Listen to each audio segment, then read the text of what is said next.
Muito obrigado. It's a pleasure to be here this afternoon. I was actually waiting for my Zoom link. For the last 3 years, I've been doing a lot of meetings and conferences over Zoom. So it's actually one of the first times I'm back in front of a live audience. So, it's a pleasure for me to be here. I want to thank the Associação de Hospitais de Rio de Janeiro, also the Brazilian Federation of Hospitals for the invitation to be here. So I'm going to talk, and I'm going to have to shorten my presentation a little bit because I know we're a little bit behind time, but I'll be speaking about key strategies for building a successful medical travel destination. So my name is Bill Cook. I've been involved in medical travel for about 18 years, really working with hospitals, improve patient experience, developing medical travel programs for hospitals, and workshops on patient experience and really best practices. Global Healthcare Accreditation, we're an organization, an accreditor that accredits hospitals, clinics, really focused on patient experience. So we're looking at providing best practices for organizations, hospitals, clinics. We work with facilitators, a lot of different organizations. So just real quickly, and I'm going to skip through some slides because of the time, but just current state of the industry, and I would say maybe it's a little bit before the current state of the industry. Prior to COVID, the growth of medical travel, there was a lot of different numbers coming out. Medical Tourism Association, talked about 100 billion USD globally. Beast and Oxford Economics talked about 45 to 72 billion and other numbers. But the bottom line is medical travel was growing immensely. Obviously different dynamics in different regions of the globe, but it was definitely the trend, it was a big growth in medical travel. Obviously COVID changed everything. Everyone's familiar here with what happened, and hospitals struggled, clinics struggled, everyone struggled really. Travel restrictions and really brought medical travel specifically practically to a standstill. So just some travel corridors, there was some movement, but really basically it was almost zero. But during that time, hospitals started kind of looking, and even we're seeing, and I'm in touch with hospitals around the globe. GHA works with, hospitals in Asia, the Middle East, Europe, North America, Latin America, and really speaking to a lot of these hospitals, and some of our organizations have been accredited by GHA. They talked about really a time for take these 3 years almost of COVID for reset, looking at reassessing their strategic business plan for medical travel. What markets were they targeting? What services were they offering? Strengthening the quality of the services and patient experience as well. Identifying new opportunities, whether it's collaborations and things of that nature, and even new services, whether it's telehealth or second opinions and those type of initiatives. So a lot of hospitals are looking at and waiting to see what's going to happen with medical travel after COVID. Well, we've seen after COVID, just immense growth with the organizations I'm talking to, and North American patients traveling to South America, Central America, still not at the level prior to COVID, but talking to certain hospitals, in UK to Turkey, Eastern Europe, you can see a lot of the different, kind of corridors where patients are typically traveling to in medical travel. But we've seen a pent-up demand for medical travel coming out of COVID, and then speaking to the different facilities, insurance companies, facilitators, healthcare organizations, self-funded employers in the US, for example. These are companies that self-fund, or they cover the healthcare of their employees. They've been sending patients again. They send patients actually to Costa Rica, where I'm actually located, even though Global Healthcare Accreditation, our corporate offices are in Florida. Several prominent hospitals I've spoken to in the last few months have noted they've gotten probably 90% to 100% of what the patient volume from medical travel they previously had. This is not everyone, but we're seeing a lot of organizations, receiving, patients are starting to travel again. And GHA accredited hospitals and clinics we've talked to, and several have received, volume is increasing. One facility that I'll speak a little bit about in a presentation later this afternoon has really had a tremendous growth, since COVID, with a number of initiatives they've implemented. So basically, we're seeing medical travel grow. We've seen destinations around the globe Dr. Somporn, who spoke a little while ago, talked about Thailand. I'm going to talk a little bit, one destination in particular in a minute, but we're seeing focus on strengthening quality and patient experience for medical travel, improving training for staff, developing a quality seal. I've seen some destinations in Asia, identifying top performing hospitals, and trying to really just government and private sector working together to try to position their destinations for medical travel. So medical travel, the value proposition, what is it? Key motivators you can see on the left side here: savings, quick access, availability, quality. Savings, you're typically, in the US, patients are typically traveling outside to look for lower cost procedures. Patients from Canada or the UK, socialized medicine, they maybe have long wait times, say for a knee replacement or a hip replacement, so they're looking for quicker access. Some procedures may not be available in the patient's home country, so they're looking outside as well. And patients traveling for better quality care as well. Some potential benefits of medical travel, can potentially boost revenue for the host nation. They spend more time and money typically in a destination than traditional tourists. I know Costa Rica had commissioned a study several years ago, and they noted that medical tourists spent 5 times more revenue in the country than the average tourist. And they stayed, I think, like 2 weeks compared to like a week. So there's definitely benefits in that area. Can increase employment opportunities in the healthcare sector. It may improve access to quality and domestic health in developing countries in certain instances if there's good regulatory structure in place. There's also instances in medical travel where professionals might want to go from the public sector to the private. It can be detrimental in certain cases. So it's important to have a strategy in place for sustainable growth. It may reduce outbound travel, may reduce brain drain in some instances as well. So what are some important elements of a sustainable medical travel destination? At the bottom here you can see high quality healthcare. Obviously that's number one, and I think Rio de Janeiro, you have excellent facilities. I was visiting one yesterday for a little while, and it was it's amazing to see what you're offering and the advantages you offer through the high quality healthcare that you have. For a destination, oftentimes they'll want to specialize in certain treatments or have different hospitals specialize in certain treatments. When they're targeting medical travelers, they'll look at accreditation and certification, and training is an important part of that as well.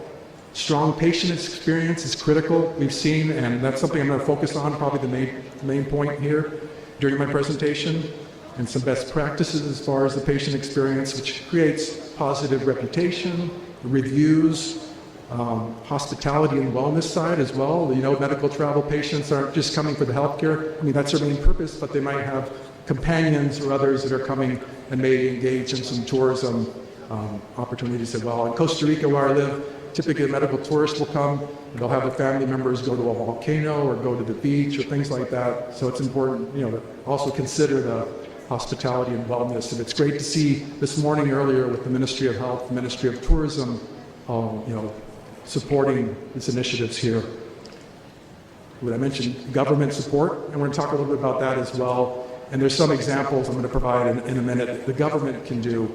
Marketing promotion is a key element as well. Promoting unique attractions, promoting the whole destination as a medical travel destination. Value and pricing competitiveness, and it's not necessarily offering the lowest price. You don't necessarily want to do that. You want to provide the best value. So a lot of there's certain hospitals or destinations around the world that are very well known for low prices, but you really want to be well known for the value you provide. And obviously, if you can be affordable, provide affordable prices to your target markets, that's great. And destination appeal, which Rio has a ton of, obviously, with your tourism attractions and the different things you offer. All this results in brand reputation, and that helps ultimately to build trust, which I'm going to talk a little bit about. South Korea medical tourism case study. Even though I live in Costa Rica, and Costa Rica has done a lot of medical tourism with individual facilities, the government has done some things, but has not really been as involved. So I chose of this destination, we have a partner, the Medical Tourism Association, that has worked for many years with South Korea since really the start, which they launched their medical tourism initiative, and we've accredited one hospital and another hospital in process there as well. So, government support in Korea has been very strong. In 2007, the Korea International Medical Tourism Association was launched with 30 medical facilities. Key strategic guidance, the MTA, Medical Tourism Association, has been assisting them since then and providing and working with them in marketing, business development in different areas. In 2009, the Korea Health Industry Development Institute, KIDI, it's a government-affiliated institution, established Medical Korea, and they've been promoting it. And through conferences, they do exhibitions, they do webinars and different things to really, around the globe, to promote the country as a medical tourism destination. These are just some examples of what kind of the government is doing, and in some cases public-private partnerships. In 2011, in order to make it easier for foreign patients to take action against potential medical errors and reduce financial risk for patients, they developed the malpractice insurance policy as well. And they became the first country to introduce a licensing system for medical tour coordinators. So people who work directly with medical travel patients, whether it could be facilitators, it could be people in the hospitals, have to be licensed, trained and licensed before they can provide services. And there's actually big penalties if they find out that brokers or others are working and they're not licensed. And they also established an accreditation, and especially to identify top performing hospitals and that they can promote to medical tourists. So the really, the goal is obviously the quality, the safety. They're safe and trustworthy. This is an example: transparent medical services without illegal brokerages.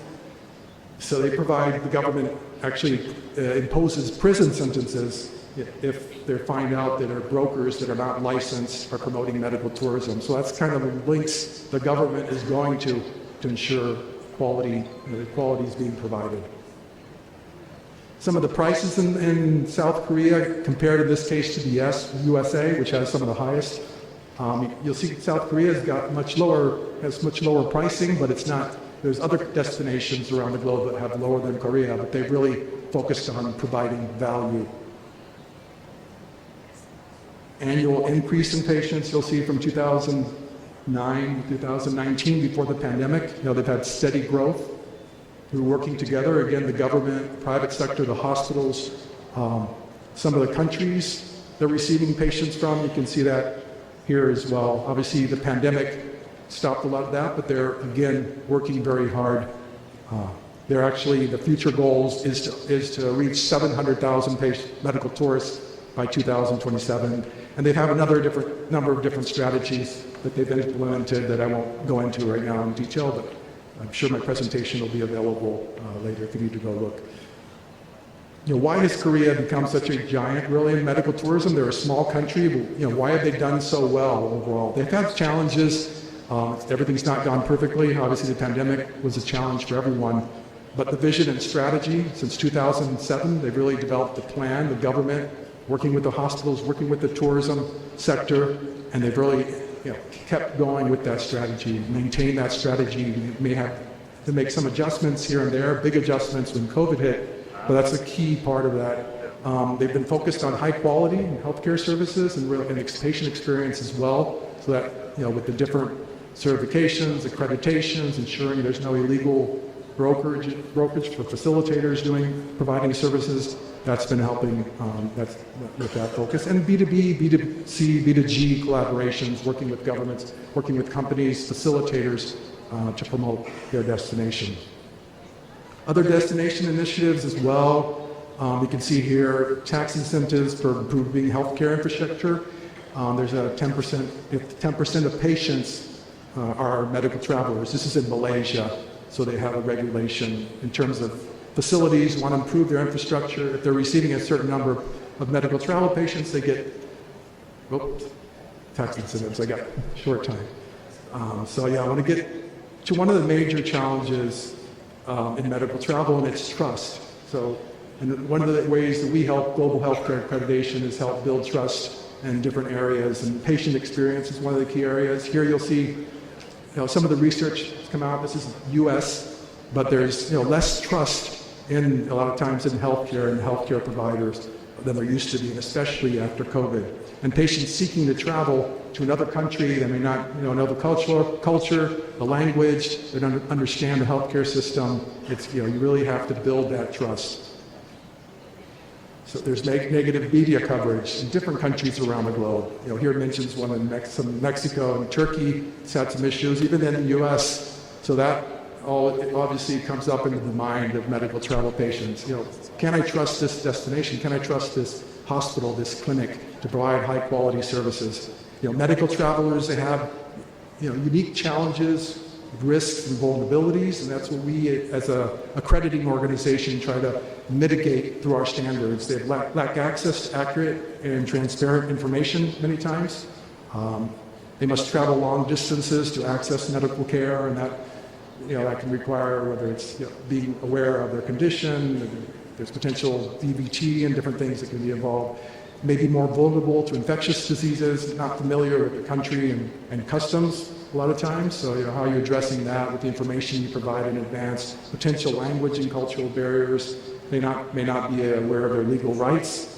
They often recover in a hotel setting. So what hotels are you recommending? The staff been trained, they have the right services for medical travel patients, and even potential for complications back home. So organizations, hospitals, clinics who are focusing on medical travel need to look at these and develop policies and structures for these. So the patient experience, why is it so important? And obviously it's important for medical travel. There's unique, like I mentioned, some of the barriers, some of the challenges they have, but you're looking at not just the patient experience in the hospital or in the clinic, but also across the hospitality, that first contact when they're looking at your website. Does your website have the information required for medical travel patients? Is it in their language? What information are you sharing in advance? So there's a lot of the different details that go into the patient experience. I spoke to a doctor some years ago who had a patient, and she came down for plastic surgery, and she had, from his perspective, she had a great experience. That she thought she had the procedure went well. She was very happy with the procedure.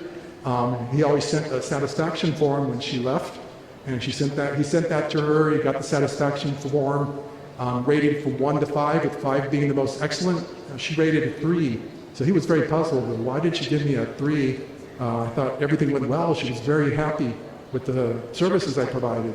But then, so he actually contacted the patient and asked her, what happened? I thought you were very happy. And she said, no, with your services I was very happy with the clinic, at the hospital. But the hotel was terrible. Nobody picked me up at the airport. The services at the hotel didn't meet my needs. Had a bunch of issues outside the hospital. So that really impacted the patient experience. So as a destination, you can't just look at the hospital and healthcare. You need to get the tourism involved, the healthcare involved, staff trained in all areas to ensure just the value chain, just that all these contact points of the patient experience are addressed.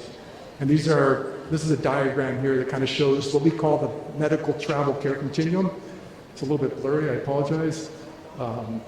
Selection of destination when they're looking at the website, information and sharing, arrival, these gray bubbles, these are happening outside of your hospital or your clinic. Our standards really look at all these areas to help organizations improve accommodation, follow-up.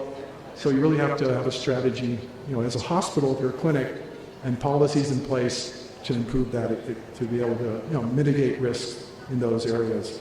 I know in little time, so I won't go into detail here, but just communication and education, being proactive with the information you send, cultural and language barriers, so that staff are trained, forms are translated, interpreters are available. Financial transactions, always a big problem. Will they honor the pricing they provided? What if there's extra cost? What if I have a medical complication? So how do you address that? How do you educate, and how are you transparent with that? Personalized care and support, having staff that can really support the patient throughout the process, travel coordination, and having standard operating procedures. Now, we do have them always for clinical areas, but do we have them for the patient experience, and specifically medical travel? If someone from the hospital gets sick and misses a few days, will everything go downhill? I'm used to walking around sometimes. So those are important things. Apple, why do I bring an Apple into this? But they have they're known for the user interface and consistent quality and customer service. And I was reading a report recently that talked about, patients are looking at these companies as examples for customer service, Apple, Amazon, sometimes Netflix, and other companies maybe here in Rio, Brazil, and they're looking at those type of experiences that they are providing. So obviously healthcare are different, it's a different, completely what we're offering, but we can learn, I think, from, some of the patient or customer experience points that they are offering. Accreditation is important. That's one of the things we do, accreditation training, and specifically in medical travel, just helping you build, whether it's the services, the policies, assure a high-quality patient experience across all that care continuum. And it helps build trust with patients, showing that someone, an outside entity, recognized outside entity, came into your facility and validated the processes you have. So, speaking about trust, there's thousands of options out there for patients to choose from. Why Rio de Janeiro? Why you? And I think, I've seen, actually lived, I don't speak very good Portuguese, but eu morava no Brasil, de menino, em São Paulo. Eu esqueci muito português, pero eu I remember so many great experiences, the friendly staff, a qualidade da gente, la calidez da gente, perdão, and all the unique things you have in Brazil. Obviously, the tourism offering here in Rio. Okay, my time is just about over.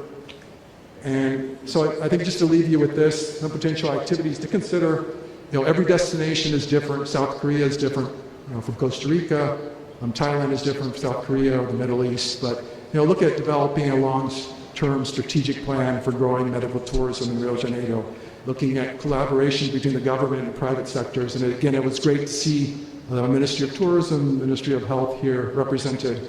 The goal is to build that sustainable growth in medical travel and do so in a way that's healthy for the local economy, for local patients as well. Look at your current strengths. Do healthcare providers have internationally recognized accreditations that prioritize quality, safety, and patient experience? And if looking at medical travel, it's an area we can help with, training of healthcare and hospitality professionals, and then also later on promoting the destination once you have these things in place. So in GHA, we can help. We have a number of programs, accreditation for medical travel, certification for medical travel, where we really go into hospitals and clinics and help them improve that, help them improve the patient experience, the safety, and also the visibility, the business side we look at as well. Training, we have accreditation for hotels, medical travel agencies, and professionals. Actually, on Saturday, we'll be doing a certified medical travel professional for individuals who want to learn best practices in medical travel. So I'll end with that. Thank you for your time.